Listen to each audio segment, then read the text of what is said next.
Hi, my name is Natalie, and welcome to Rhetoric 101.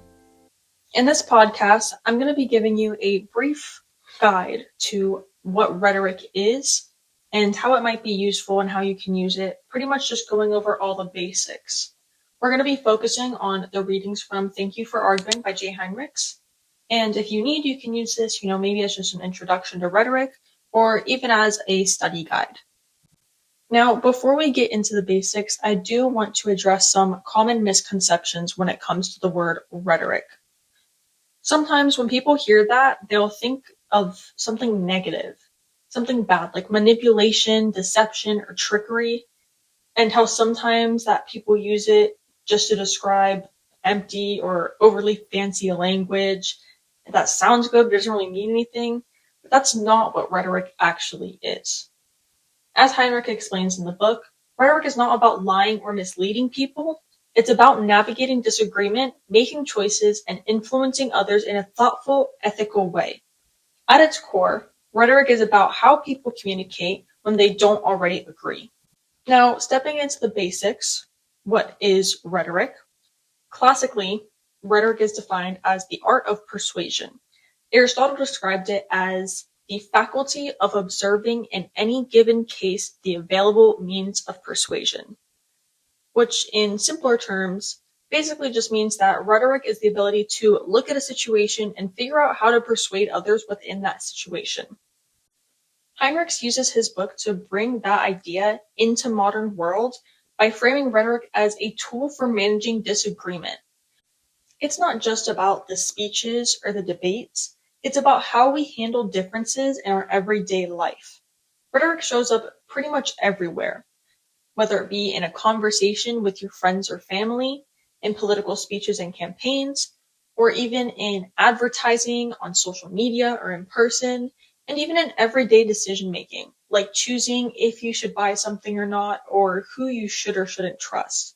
Once you start looking for it, you realize that rhetoric isn't hard to find. It's pretty much everywhere. It's a practical life skill, not just an academic concept. Now, to understand what rhetoric is, we do have to distinct what arguing is versus fighting. Now, throughout the reading, Heinrichs does make a point to say that fighting is about winning. It shuts down the conversation and often turns disagreement into conflict. Arguing, on the other hand, is all about persuasion. Good arguments are going to appeal to your emotions, your logic, and shared values between you and the other person. It's not going to try to destroy you or the other person. So in a fight, frequently your ideas are just going to get shut down with no logic, no reason, no nothing. Just no, you're wrong. But in an argument, it's all about managing that disagreement and trying to come to I don't want to say a compromise, more like a common understanding. So if you're in a conversation with someone and you start to disagree, you'll very quickly be able to distinct whether or not they're going to take this as an argument or a fight. If they're fighting, they're just going to start throwing shots at you about how you're wrong because I think you're wrong. There's going to be no sound argument behind it. Whereas if you're talking to someone, you come to a disagreement and you're going to argue about it, you're going to make your points, try to persuade them, and they're going to do the same. It's about being productive, not destructive. And knowing this difference really helps you to understand the whole concept of rhetoric. So now knowing that, why is rhetoric still relevant? Although you may not be constantly thinking about rhetoric and what it is and what it does, it is still incredibly relevant today, and it shapes almost everything around us.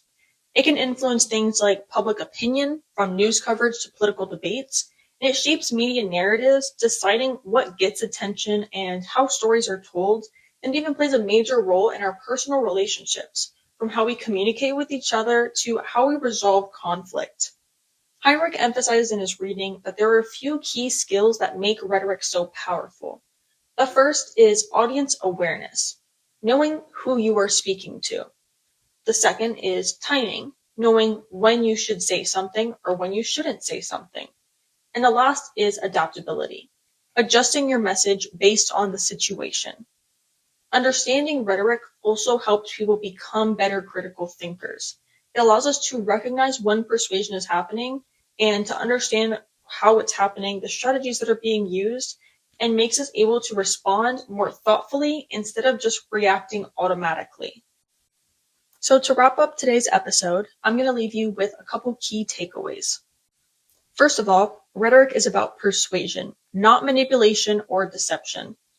Second, it is a tool for navigating disagreement in a more productive way. And third, it is something we use every day, whether we realize it or not. So as you go through the rest of your day or the rest of your week, start paying attention to the rhetoric around you. Notice how people try to persuade you and how you persuade others in return. And reflect on how you handle disagreement when it comes up.